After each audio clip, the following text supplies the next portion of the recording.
ओंकारं बिन्दुसंयुक्तं नित्यं ध्यायन्ति योगिनः कामदं मोक्षदं चैव ओंकाराय नमो नमः। अविरल शब्दगणनौघ प्रक्षालित सकलभूतलगलङ्गा मुनिविरूपा सिद्धिर्था सरस्वती अर्तनो दुरितम् अज्ञानतिमिरां ध्यानां ज्ञानाञ्जनशलाकया चक्षुरुन्मीलितं येन तस्मै श्रीगुरुवे नमः। श्रीपरम गुरुभ्यो नमः। परंपराचार्य गुरुभ्यो नमः। सकलकर्मक्ष संपरिवर्धकं धर्मसंबंधकं भव्य जीवमन प्रतिबोधकारकमिदं शास्त्रं श्री मरणकंडिकानां देयम् अस्य मूलग्रंथकर्तार श्री सर्वज्ञदेवा स्तुतुत्तरग्रंथकर्तार श्री गंधर्देवा प्रतिगंधर्देवा तेषां वचोनुसार वासाद्य अमितगति विरचित आचार्येण विरचितम् इदं शास्त्रं श्रोतार सावधानतया शृण्वन्तु। मंगलम भगवान वीरो मंगलम गौतमो गुणि कुंद कुंदाद्यो जैन धर्मोस्तु मंगलम सर्वमंगलमांगल्यम सर्वकल्याणकारकं प्रधानं सर्वधर्माणां जैनं जयतु शासनं वंदे विद्यासागरं वंदे सन्मति सिद्धाननत्वार्धादिश्च चतुर्धाराधनाफलं क्रमेणाहं ध्रुवं वश्ये स्वरूपोप पंच परमेष्टि भगवान की अहिंसामय विश्व धर्म की सिद्धांत शास्त्र की परम पूज्य आचार्य अमित गति महामुनिराज की चारित्र चक्रवर्ती प्रथमाचार्य शांति सागर जी महाराज की संत शिरोमणि आचार्य गुरुवर विद्यासागर जी महाराज की शांतमूर्ति वासल रत्नाकराचार्य गुरु सन्वत्सागर जी महाराज की 3 करोड़ महामुनि राजों की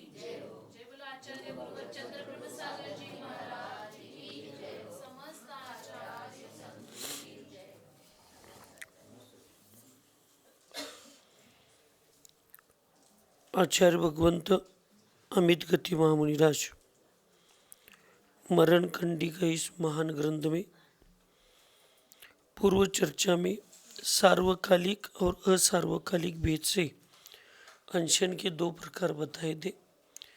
जो सार्वकालिक होता है वो मरण समय तक त्याग होता है, वो यम संलेखना के समय लिया जाता है संलेखना।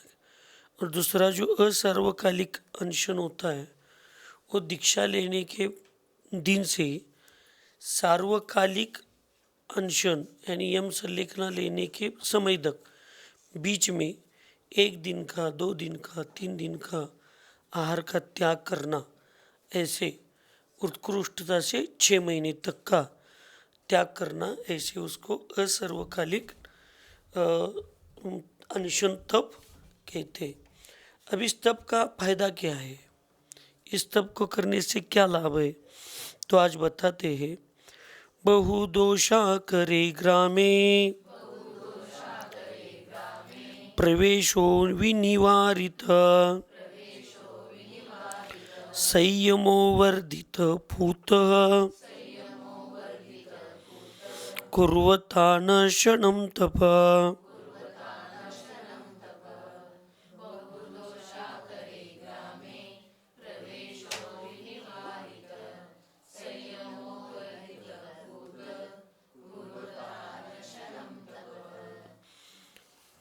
अनशन तप अर्थात उपवास करने से बहुत दोषों का आकार, ऐसे ग्राम आदि का प्रवेश रुक जाता है। रुक जाता है इसका मतलब इन्होंने उदाहरण दिया है कि दोष आने के रुक जाते हैं, आश्रव रुकता है, कर्मों का, अशुभ विचारों का, अशुभ पापों का आश्रव रुकता है अनशन करने से। संयम की वृद्धि होती है और आत्मा में पवित्रता आ जाती है। और सबसे बड़ा इसमें एक और विशेष गुण है कि अनशन करने की जिनको अभ्यास है अनशन करने का, उनका स्वाभिमान जागृत रहता है। ग्राम का नाम नहीं लेना जल्दी में। आपने बताया था 1 महीने पहले, मुझे यहीं भी चर्चा चल रही थी कि आप विहार कर रहे थे, कर्नाटक में जा रहे थे और एक गांव में गए आहार के लिए, और वहाँ पे लोगों ने कहा यहाँ चौका नहीं लगेगा। अब मान लीजिए आप लोगों को ये उपवास करने की आदत नहीं होती, अनशन करने की आदत नहीं होती, तो आपको वहाँ दीनता प्रकट करनी पड़ती। लगाओ भैया, अब आगे कहाँ जाए हम, अब इतने चल के आए, ऐसे करना पड़ता ना। लेकिन आप लोगों को अनशन करने की आदत थी, उपवास करने की आदत थी, तो आप लोगों ने क्या किया? ठीक है, अपन किसी के ऊपर जोर जबरदस्ती हम बता नहीं सकते, तो जबरदस्ती करना तो अलग ही है। तो अपने आगे के गांव में गए, आगे के गांव आपका बिहार हो गया नहीं, वहीं पे सुविधि सागर महाराज जी, हाँ, और सुविधि सागर महाराज जी ने पता चला शायद, हाँ। हम्म, हम्म, हम्म, हम्म, हम्म, हम्म, हम्म। तो ये स्वाभिमान था आपके पास, नहीं तो, हाँ, नहीं तो फिर क्या होता, फिर दीनता का लक्षण आ जाता। अनशन का एक बहुत बड़ा ही फायदा है कि साधु स्वाभिमानी रहता है, वो दीनहीन भावना नहीं करता। इसलिए अनशन से बहुत आने वाले कर्मों को रोकने की क्षमता है। आसरो रोकता है नहीं, संवर होता है, संयम की वृद्धि होती है, और आत्मा में पवित्रता आती है, और स्वाभिमान बढ़ जाता है, स्वाभिमान की वृद्धि होती है। तो प्रश्न किया पारस जैसे एक अच्छे धर्मात्मा ने कि ग्राम आदि के प्रवेश को दोषों का खजाना क्यों कहा गया है? तो आचार्य उत्तर देते हैं, आहारार्थ ग्राम आदि में जाने से समय बहुत लग जाता है, समय बहुत लग जाता है। राग द्वेष के निमित्तभूत नाना प्रकार के दृश्य दिखाई देते, विविध जन संपर्क होने से विविध प्रकार के संकल्प विकल्पों की उत्पत्ति होने लगती है। हाँ, यहाँ पे इनको क्या बताना है, पहले साधु लोग जंगल में रहते थे, वन में रहते थे, तो जिनको आहार आहार करने की आदत रोज की है, उनको अब रोज आहार के लिए कहाँ जाना पड़ेगा? गाँव में जाना पड़ेगा। तो वो जाना आना ये समय बहुत लगता था, तो समय बचता था, तो उसी समय में और साधना जप तप स्वाध्याय होता था। दूसरी बात, आते जाते समय इर्यापद आदि के निमित्त से अनेक हिंसा का दोष लगता था, तो वो भी बच गया। तीसरी बात, जाते आते समय अनेक राग द्वेष के निमित्तों के विषय मिल जाते थे, कोई परिचित आएगा या कोई अपरिचित आएगा, कोई अच्छा कहेगा कोई बुरा कहेगा, हमें कुछ नहीं कहेगा, लेकिन आपस में किसी किसी के बीच में कुछ विवाद चल रहा है या कुछ ऐसे चल रहा है, क्या चल रहा है, तो उनको देखकर हमारे परिणामों में राग द्वेष की भूमिका बढ़ जाती है। ऐसे अनेक प्रकार के विषय वहाँ राग द्वेष के निमित्त वहाँ पे आते हैं, और उस राग द्वेष के निमित्त आने से परिणामों में और बिगाड़ हो जाता है। तो ऐसे कितने प्रकार राग द्वेष हो गए, इसलिए कर्म का असर हो गया। पैदल जाते आते समय इर्यापद के निमित्त से कर्म का असर हो गया, समय ज़्यादा लग गया तो स्वाध्याय कम हो गया, या ध्यान मंत्र साधना कम हो गई।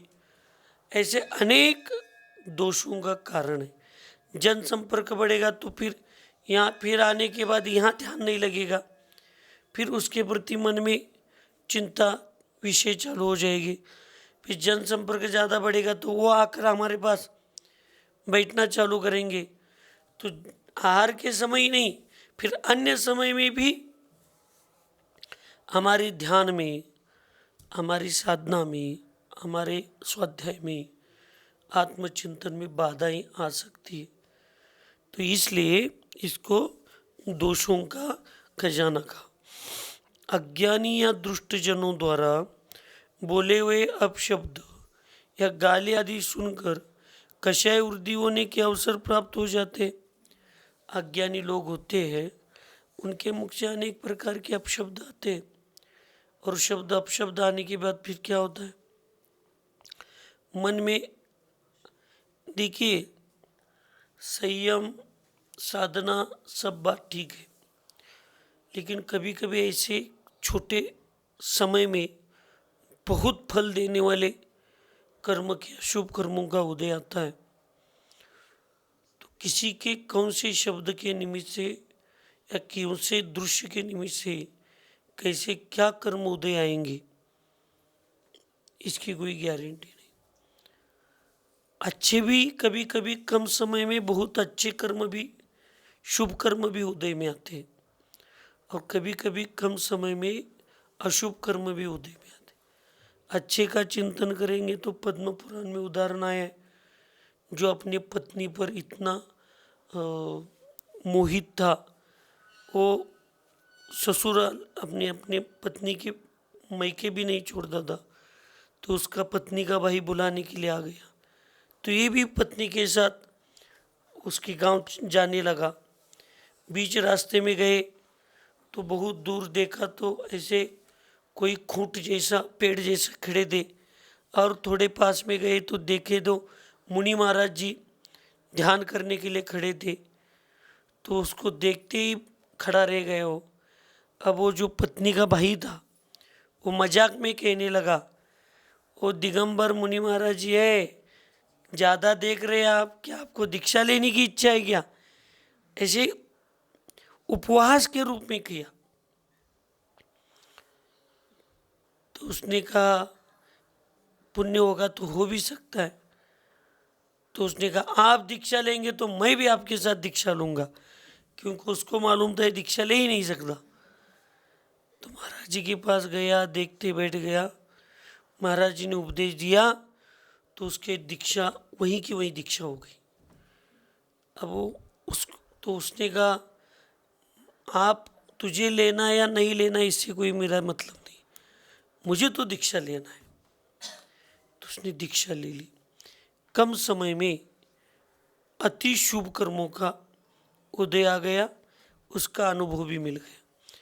कम समय में बहुत तीव्र कर्मों का उदय आता है, शुभ कर्मों का। उदाहरण एक कुनिक के पूर्व भोग का मुनि महाराज जी का 4 माह तक उपवास हो गया, तो परिणामों में कोई अंतर नहीं, विशुद्धि बढ़ती गई बढ़ती गई। अंत समय में अब उनको आयु कर्म का भी बंध नहीं हुआ था। ये सिद्धांत समाधि के समय और साधु जीवन में सबको याद बिल्कुल रखना चाहिए कि हम लोगों ने दीक्षा ली है, इसके 2 कारण हो सकते, 2 में से एक तो पहला कारण है कि हमारा देवायु का बंध हुआ होगा। कौन सा बंध हुआ होगा? देवायु का बंध हुआ होगा, और नहीं तो किसी भी आयु का बंध नहीं है, किसी भी आयु का बंध। अब ये किसके लिए घट सकता है? देवायु का बंध हुआ है और उन्होंने दीक्षा ली है, ऐसे किस पर घट सकता है? आप लोगों के ऊपर घट सकता है,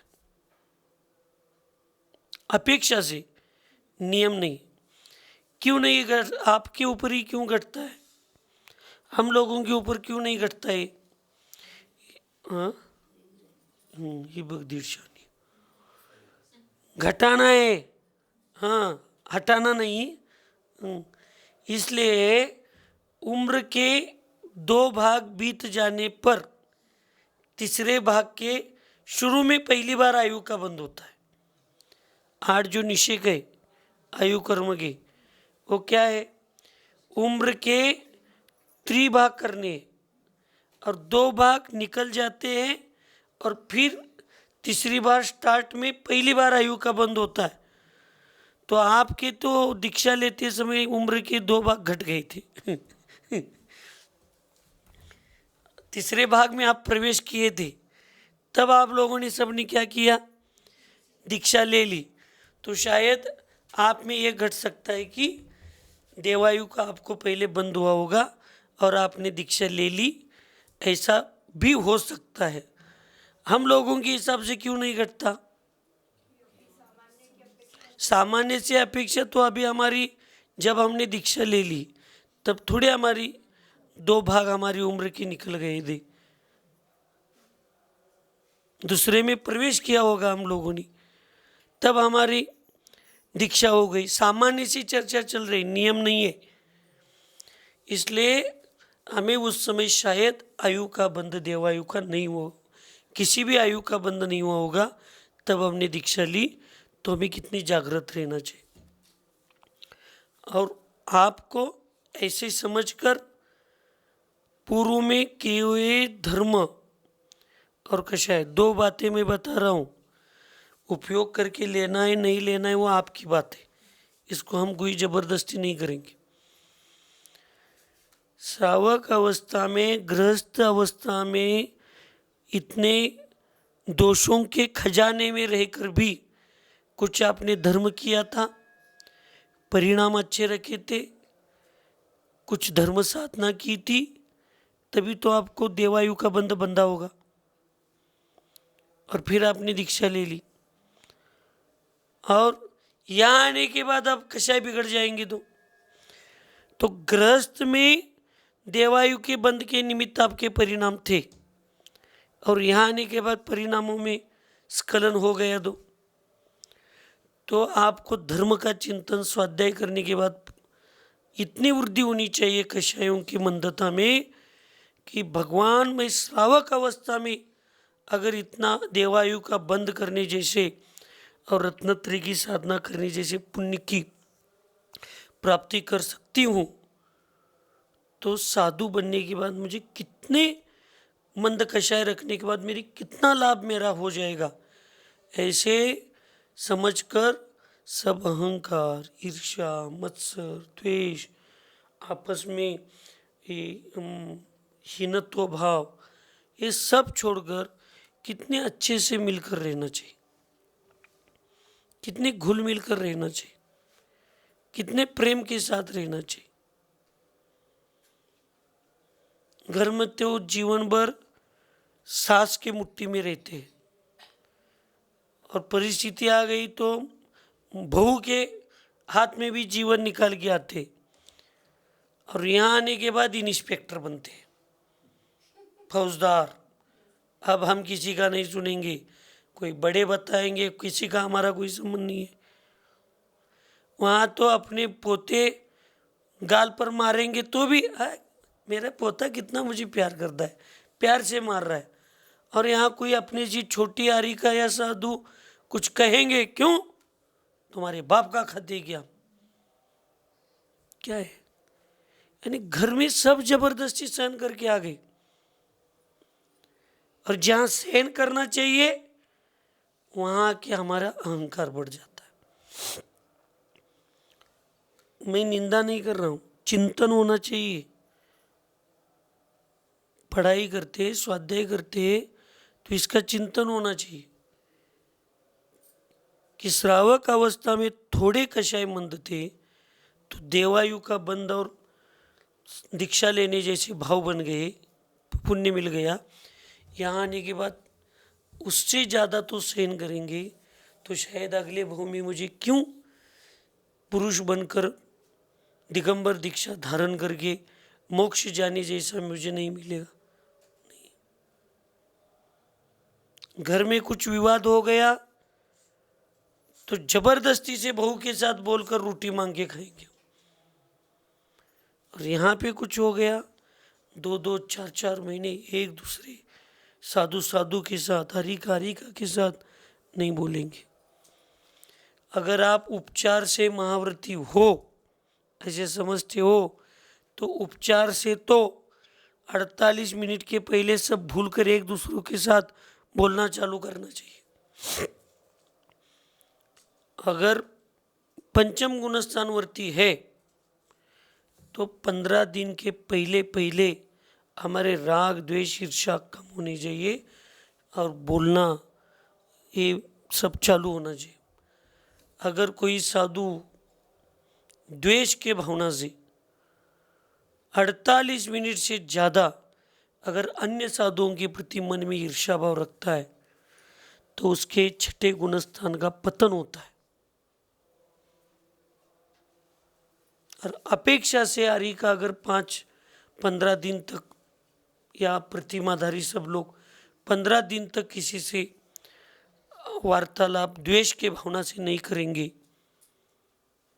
वो बात है हम गुरु स्थान में होते हैं या मान लीजिए ये श्रावकों की अपेक्षा गुरु स्थान है, तो किसी का अच्छा होने के लिए, किसी को समझाने के लिए या दंड रूप किसी को शिक्षा के रूप में, प्रायश्चित के रूप में, या सामने वालों की गलतियां भविष्य में बंद हो इसलिए अच्छे भावना से बोलना बंद करेंगे तो इसमें कोई दोष नहीं है, उसमें परिणाम अच्छे। लेकिन ईर्ष्या भाव से, मच्छर भाव से, द्वेष भाव से हम बोलना बंद करेंगे तो ये आप प्रतिमाधारी और साव आर्य का भी 5वां गुणस्थान का पतन होता है। इसलिए सिर्फ स्वाध्याय नहीं करना, स्वाध्याय बताते समय सिर्फ ये हमारे लिए ही चल रहा है, दूसरों के लिए नहीं, इसको समझ के लेना है और परिवर्तन आना चाहिए, नहीं तो कोई उपयोग नहीं फिर। और मान लीजिए हमारे आयु कर्म का बंद ही नहीं हुआ है और हम लोगों ने दीक्षा ली है तो और हमारे परिणामों में विशुद्धि आनी चाहिए कि भैया पहले तो कर्म का बंद आयु कर्म का हुआ है, देवायु का, चलो थोड़ा बहुत कम ज़्यादा कम भी साधना करेंगे तो देवायु तो नहीं छूटेगी, ऊपर का स्वर्ग थोड़ा नीचे आ जाएगा, इतना ही हो जाएगा, वहाँ कुछ अब बंदी ही नहीं आयु, ऐसे मान के हम चले तो कितनी सजगता के साथ हमें और परिणामों की विशुद्धि और संयम और कषायों की मंदता करनी चाहिए, क्योंकि कब कर्म बांधने वाला है मुझे मालूम नहीं आयु कर्म का, और मुझे कहाँ लेकर जाएगा इसकी गारंटी नहीं।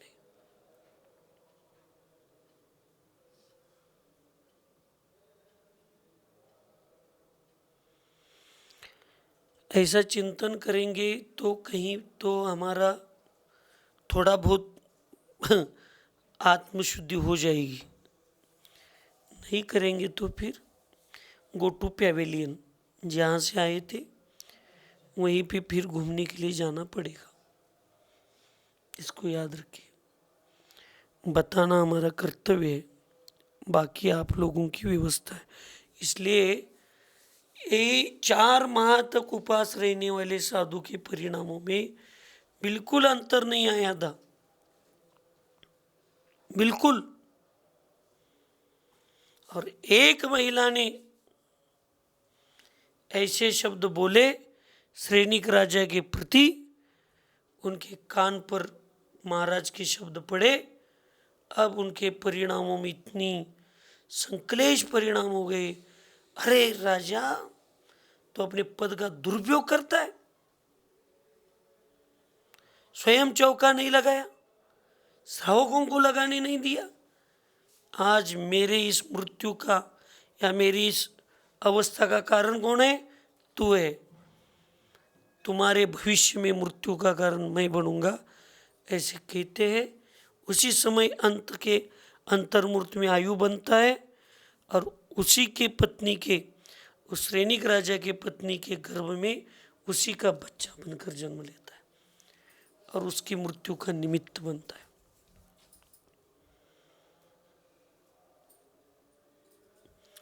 इसलिए जो निर्यापकाचार्यों का जो ये बार बार संबोधन रहता है कि अंत में कम बोलना, अन्य लोगों का कम सुनना, अपने अपने में रहना, जन संपर्क से दूर रहना, नियम से। अब अंतरंग में आप सब लोगों को मालूम है, हमें बताने की जरूरत नहीं है। और मैं बताऊंगा, आपको अच्छा लगे बुरा लगे उसका कोई हमें संबंध नहीं है, क्योंकि कुंद कुंद भगवान ने कहा है प्रवचन सार में या पंचाष्टिकाय में कि केवल ज्ञान की दिव्य ध्वनि कैसी कीर्ति है, केवल ज्ञानी तीर्थंकर भगवंतों की दिव्य ध्वनि कैसी कीर्ति है, गुणवा स्वाभाविक कीर्ति है, ओंकार ध्वनि कीर्ति है। कैसी कीर्ति है? स्वाभाविक कीर्ति है। सूर्य के किरणों को देखने पड़ने के बाद कमल कैसे खिलता है? स्वाभाविक खिलता है। वैसे महिलाओं का स्वभाव स्वाभाविक ही मायाचारी है, स्वभाव से मायाचारी होती है महिला। इसलिए हम संपर्क से दूर रहने का बार बार उपदेश इसलिए देते हैं कि पूर्व भाव में बहुत अच्छा धर्म आप लोगों ने किया था, बहुत अच्छा। इसलिए मनुष्य जन्म और ये जैन कुल और इतनी अनुकूलता का प्रदेश। अब आपने स्कूल किया है, माता जी ने उस समय 11वीं पढ़ी है ना, उस समय, यानी आज के डबल पोस्ट ग्रेजुएटेड से ज़्यादा है। उस समय की 7वीं पढ़ने वाले लोग टीचर बनते थे, 7वीं पढ़ने है ना। हाँ, तो आज एमए बनकर बीएड करने के बाद भी टीचर नहीं मिल रही। तो इतनी पढ़ाई आपकी हो गई है, इसलिए आपको तो भूगोल मालूम है पूरे, कम से कम भारत का लीजिए। मैंने तो आशिया खंड के प्रति बोलता हूँ, लेकिन भारत के हिसाब से देखेंगे तो सांगली, कोल्हापुर और बेलगाम, ये 3 जिलों का जो भौगोलिक परिस्थितियाँ हैं वो पूरे भारत में समशीतोष्ण, यानी गर्मी के दिन ज़्यादा गर्मी नहीं, ठंड के दिन ज़्यादा ठंड नहीं, बरसात के अब या हमारे पाप कर्मों का उदय इतना बढ़ गया, या ये लोगों ने नदियाँ ऐसे नाले बंद करके सिटी बसाई, इसलिए पानी बहना बंद हो गया, इसलिए बाढ़ आना चालू हो गया।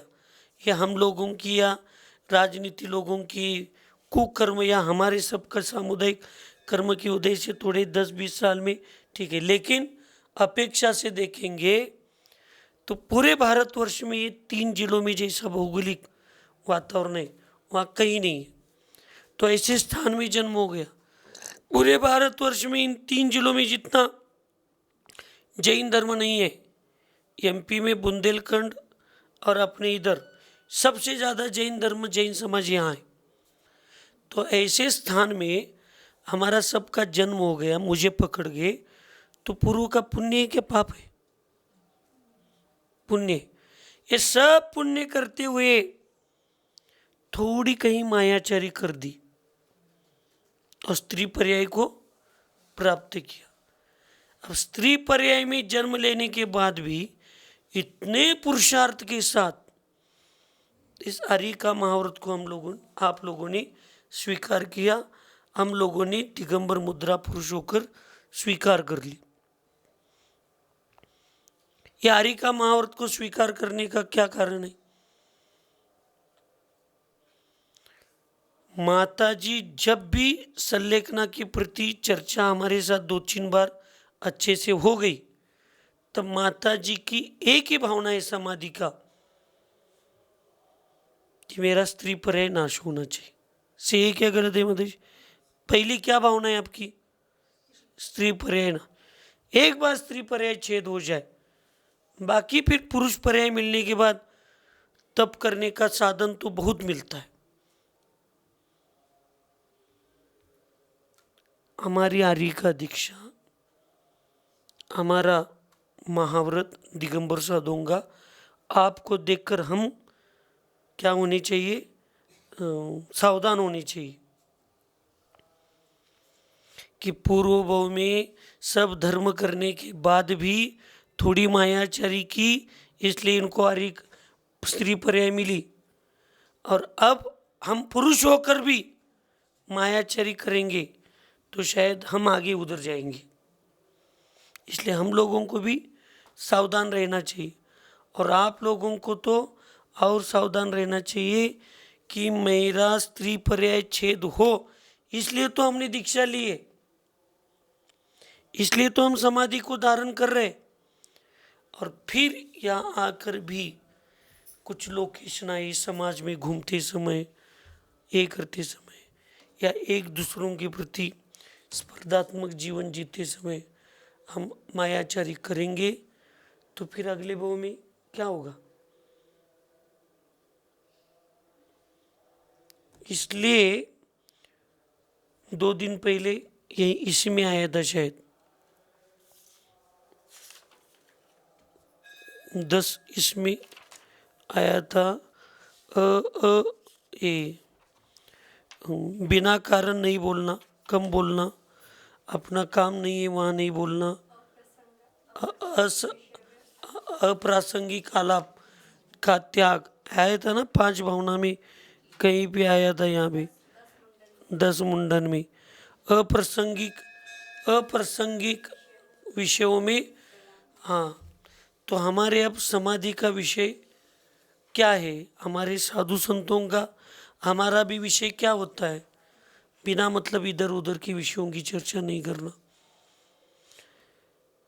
ऐसे समय में कहीं पे भी आपकी तो साधना इतनी बड़ी चल रही, हमारे तो अंतराय हो गए। और उपवास, अब 1-2-4 दिन में खेसलोच का उपवास हो जाएगा। तो उपवास जब होता है तो मैं सीधा वहाँ से उठकर आपके पास या प्रवचन के लिए जाता हूँ, बाकी समय में कमरा बंद करके बैठता हूँ। क्यों? कहीं अपने को जो विषय रुचिकर नहीं लगेंगे, ऐसे कोई शब्द बोलेगा, परिणाम बिगड़ जाएंगे, तो अपने मुंह से फिर कुछ अलग निकल जाएगा। इसलिए उपवास के दिन मौन धरने का कारण क्या होता है? 2 कारण होते हैं। एक तो बोलने से शक्ति ज़्यादा व्यर्थ होती है, तो परिणाम शारीरिक क्षमता हीन हो जाएगी। एक दूसरी बात होती है कि उपवास के दिन शारीरिक क्षमता, मानसिकता कम होती है, तो कोई कुछ बोलेगा तो तुरंत कषाय उदय आने की संभावना होती है। 2 और तीसरे, उपवास के दिन अपने आत्मा में ही लीन रहने का नियम है, तो व्यर्थ के वार्तालाप से निमित्त से अपने परिणामों में अन्य परद्रव्य में नहीं लगाना चाहिए। इसलिए उपवास करना, उपवास के दिन मौन होता है। क्षमता कम होती है सहनशीलता की। तो ये सब नियम इसलिए आचार्यों ने उपवास के समय की, समाधि के समय की देते। इसलिए ऐसे लोगों से, ऐसे विचारों से, ऐसे परिणामों से संयम को इतना बचना चाहिए जिससे मेरे आज तक की साधना कहीं गलत स्थान पर ना जाए, और जिसके लिए मैंने इतना पुरुषार्थ किया है वो मेरा मेन उद्देश्य छूट न जाए। और कोई गाली, कषाय, उर्दी के होने से अवसर प्राप्त हो जाते तथा समिति आदि का पालन करते हुए प्रमाद आदि के कारण असंयम भी हो जाता है। फिर जाते चालते धर्म चर्चाच करायचे। धर्म असंयम या कोई ऐसा निमित्त ना लगे, ऐसे कोई निमित्त ना बने, ऐसे कोई शब्द ना बने कि जो शब्द धर्म की चर्चा में भी जब महिलाएं रहती है, देखिए हमें किसी महिला वर्ग से कोई द्वेष भाव नहीं है, लेकिन आगम जो कहता है वो बता रहे। बोलते बोलते समय कभी ऐसा प्रसंग आता है कि जाते जाते वो ऐसे शब्दों को स्पर्श करके जाते ही है जिससे परिणामों का, क्योंकि जिनवानी कभी झूठी नहीं हो सकती। जिनेंद्र भगवान के केवल ज्ञान के विषय कभी, केवल ज्ञान का विषय कभी झूठा नहीं। एक और समाधि के समय सुनना ज़्यादा चाहिए, क्योंकि बोलने से एक तो शक्ति, 1 घंटा बोलने से 5 किलोमीटर चलने की शक्ति कम होती है, यानी इतनी थकान आती है 1 घंटा बोलने से। एक दूसरी बात, जब अपन मुंह खोल के बोलते हैं करते हैं तो ये नैसर्गिक हवाएं होती है गरम या कुछ, ये फिर अंदर जाती है। बोलने से पहले ही घसा सूख रहा है बोलने से, और इस हवाओं के निमित्त से और घसा सूख जाता है। तो परिणामों में पुरुषार्थ कितना भी क्यों ना हो, ऐसे समय थोड़े परिणामों में गला खींचने से या सूखने से फिर वो अंदर चला जाता है सूखापना, तो परिणामों में कहीं पे असाता वेदनी के अशुभ कर्म के उदय, और कहीं पे फिर अपन अभी समाज में, अपन जंगल में तो है ही नहीं, शहरों में गांव में कभी ऐसे प्रसंग गलती से बाहर से किसी के घर के भोजन बनाने की आवाज़ या कोई सुगंध गंध आ गई तो यदा कदाचित परिणामों में स्खलन आने की क्षमता होती, शक्यता होती है।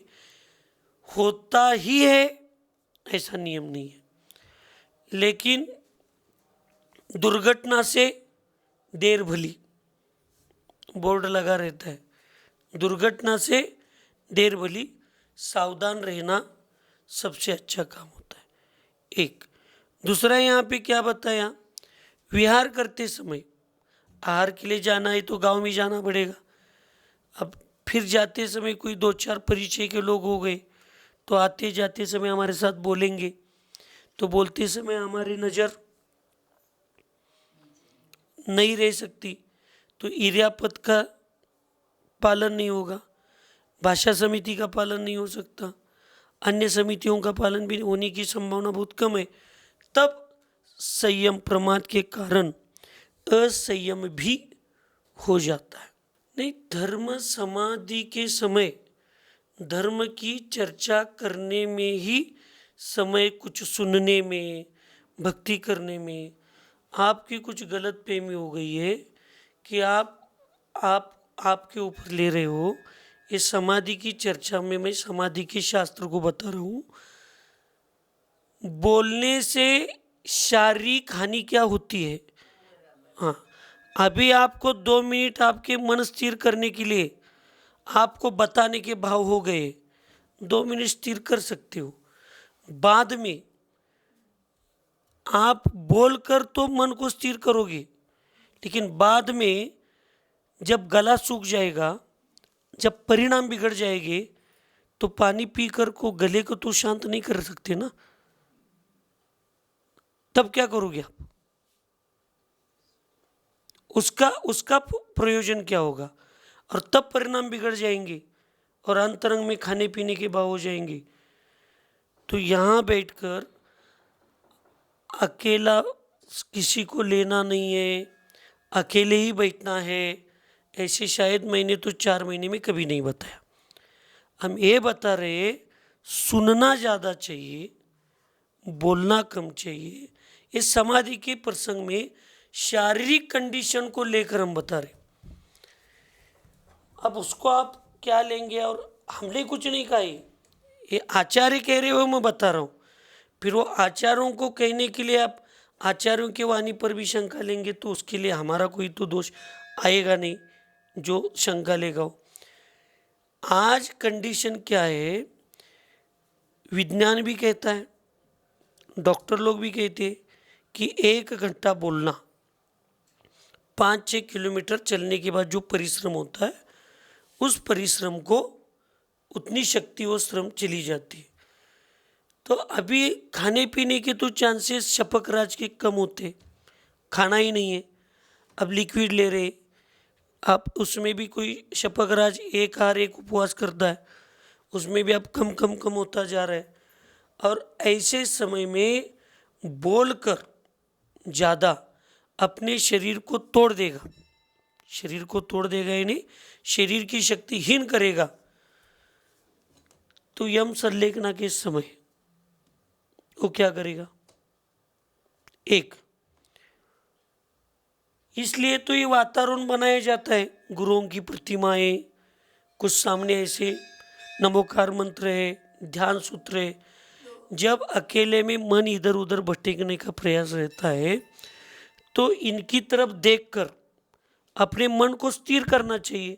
एक, अगर मन को स्थिर करने का अभ्यास नहीं करेंगे इस समय में, और उस अभ्यास से हम शून्य हो जाएंगे, तो यम संलेखना के समय या जैसे शक्ति क्षीण होती जाएगी शपक राज की, और बोलने की भी क्षमता, आज बोलने की क्षमता है तो कह रहे हैं हम बोलेंगे, हमारा मन भटक रहा है तो बोलने से मन स्थिर होता है। अगर बोलने की शक्ति नहीं रहेगी, बोलने की शक्ति नहीं रहेगी और मौन रहकर सुनकर परिणामों को शांत करने का अभ्यास नहीं है, वो संस्कार नहीं है, सुनकर शांत बैठकर सुनकर अपने परिणामों को शांत करने का अभ्यास नहीं किया, संस्कार नहीं किया, और बोलने के बाद ही शांत बैठने के संस्कार हो रहे, अब कल शक्ति क्षीण हो गई शपक राज की, यम से लेखना चालू हो गई। उस शरीर से तो बोल नहीं पाएगा, लेकिन अंतरंग में उसकी जो पीड़ाएं हैं, मुझे बोलना चाहिए, मुझे बोलना चाहिए, मुझे बताना चाहिए, इसलिए मन के अधीन नहीं, मन को अधीन करने के लिए समाधि होती है। वो अच्छे के लिए हो, वो बुरे के लिए हो। अब हमें भी आज भगवान के सामने बैठकर माला फेरते तो बहुत ज़्यादा देर तक माला फेर सकते, लेकिन एकांत में बैठ के फेरेंगे तो एक दो माला फेरेंगे तो हमारा भी मन विचलित होता है। आपका क्या, सबका होता है। वो उस समय पे उस संस्कार को ढालना चाहिए, आज नहीं तो कल ये कभी ना कभी अब समाधि को स्वाधीन कहा है, और हमें बोलना है दूसरों से, और दूसरों के बोलने के बाद ही हम स्थिर होते हैं। ऐसे मेरी कंडीशन है वर्तमान में, तो हम अपनी समाधि को स्वाधीनता के रूप में लेकर गए या पराधीनता के रूप में। अभ्यास तो करना चाहिए, ये होता नहीं, ये जाता नहीं, ये शपक राज के लिए एक कायरता की बात कही गई। पराधीन और दूसरों के आधारभूत करने की जो व्यवस्था है, उस समाधि में दोष को निमित्त का। फिर मान लीजिए ऐसे समय पे 1 2 4 5 मिनट कोई पास में है ही नहीं, और समय अंत में आने का प्रसंग आ गया। अब उस समय तो जनरली ये शारीरिक कंडीशन की चर्चा चल रही, कोई भी हो, अंत के समय म्हणजे दिवा विजायच्या वेळेला फडफडतो असं म्हणतात बघा, जनरली आग विजायच्या वेळेला, दिवा विजायच्या वेळेला थोडं भड़कतो, कंदील भड़कतं, ऐसे प्रसंग आ गए और हमें पराधीनती की आदत लग गई है। तो फिर ऐसे समय में इतनी सब की साधना, इतनी दिनों की साधना व्यर्थ होने की संभावना है। अभ्यास करना चाहिए, संस्कार करना चाहिए, संस्कार करके लेना चाहिए। मन कहता है वैसा नहीं, आत्मा कहता है वैसे जाने की आवश्यकता समाधि के समय तो होनी ही चाहिए। नहीं तो फिर जैसे स्वर 7 5 पंचेंद्रिय है, हिरण जैसा चपल कोई व्यक्ति प्राणी है, हिरण जैसे चपल कोई प्राणी नहीं है, लेकिन वो वीणा की आवाज को सुनने में इतना तल्लीन होता है कि कब शिकारी आकर उसको पकड़ के बंदी बना देता है वो कब उसको पता नहीं चलता। एकाध चीज की मुझे आप 1 महीने तक सिंपल पानी पीने के लिए मना करो, पानी हम छोड़ सकते हैं, लेकिन एक दिन नीरस नहीं कर सकते हम, नीरस आहार। अब हम प्रयास कर रहे कि एक ही रस लेकर आहार करने के बाद क्या होता है, 2 ही रस लेने कर आहार करेंगे तो क्या होता है।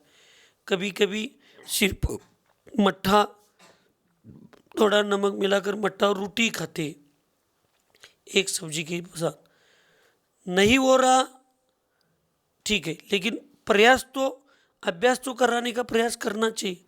अब नहीं होता, ये नहीं चलता शास्त्र में।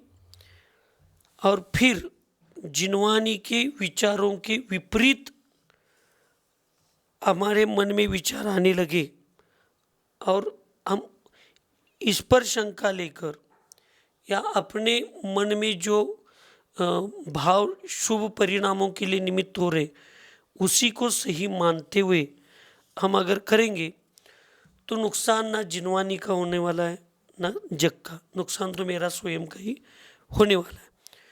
तो इस समय यहाँ पे बताने का मेरा अभिप्राय एक ही है कि अनशन के फायदे कितने हैं, अनशन न करने के कितने नुकसान होते, मौन धरने के फायदे कितने होते, मौन धरने का नुकसान कितना होता है।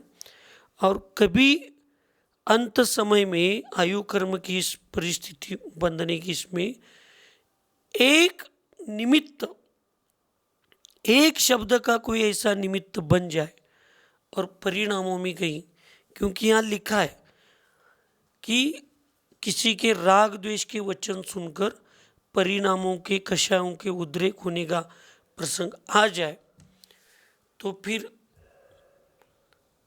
दुर्गति की शुरुआत अज्ञानता से होती है और पश्चाताप पर जाकर खत्म होती है। फिर बाद में हम कितना भी पश्चाताप क्यों के करके ले ले तो उसका कोई, उसमें कोई अंतर आता नहीं। हर समय जागृत रहना चाहिए, इसका बताने का यह अभिप्राय। इसका मतलब आगम में जैसे आपके स्त्रियों के प्रति बताया, वैसे पुरुषों के प्रति भी बताया गया है। पुरुषों के प्रति मान कषाय प्रधानी होता है, वो पुरुष होता है, मान कषाय का। स्त्री को ही माया प्रधानी का है, कषाय प्रधानी का है, और पुरुष को कहा नहीं, ऐसे नहीं। जब ये किसी मुनि महाराज जी की समाधि का विषय चलेगा तो मुनि महाराज जी की समाधि की विषय उस पुरुष पर्याय को लेकर उनको समझाने का प्रयास चलता है। हम लोगों के प्रति जब चर्चा चलती है, ऊपर मूलाचार में महाराज रहते तो महाराज जियों को मुख्य लेकर चर्चा वहाँ पे होती है। वक्ता और श्रोता, श्रोता के सामने वाले जो श्रोता है या जो मेन जिसको निमित्त लेकर ये सब चर्चा चलती है, उसको लेकर बताने से निमित्त में स्थिरता आती है, ऐसे आगम की व्यवस्था है। अब उसको अब माँ समझाती है, बेटा रास्ते से धीरे जाना, गाड़ी धीरे से चलाना।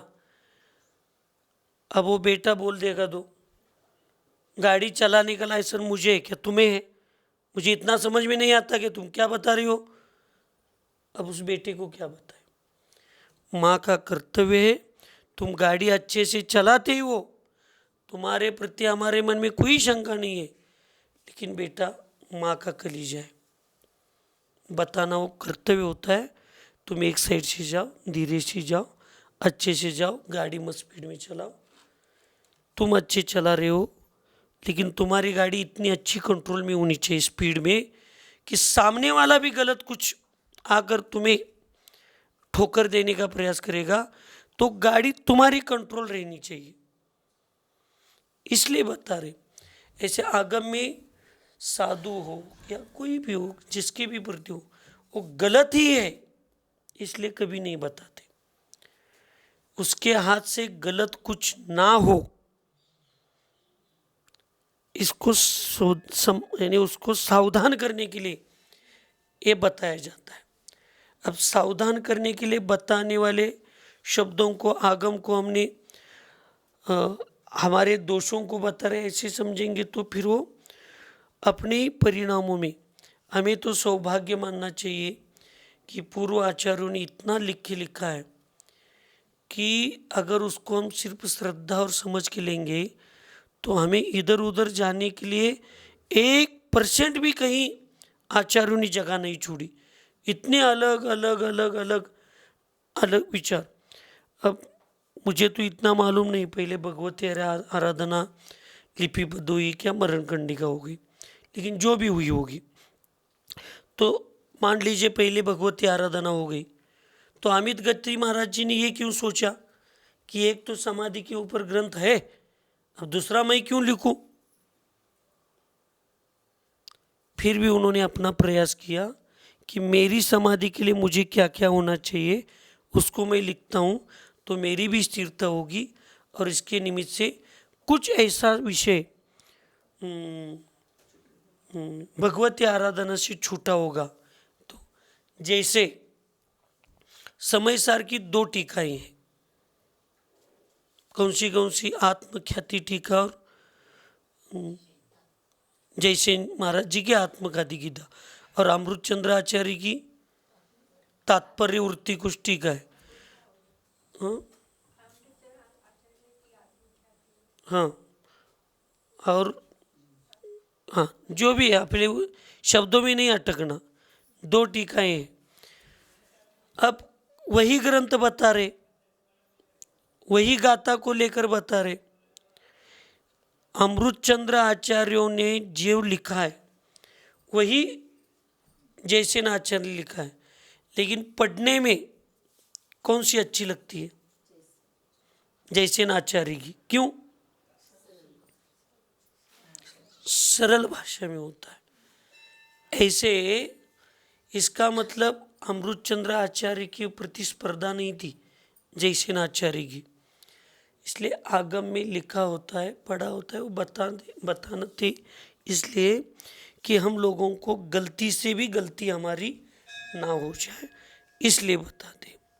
इस कारण ग्राम आदि के प्रवेश को दोषों का खजाना कहा गया है।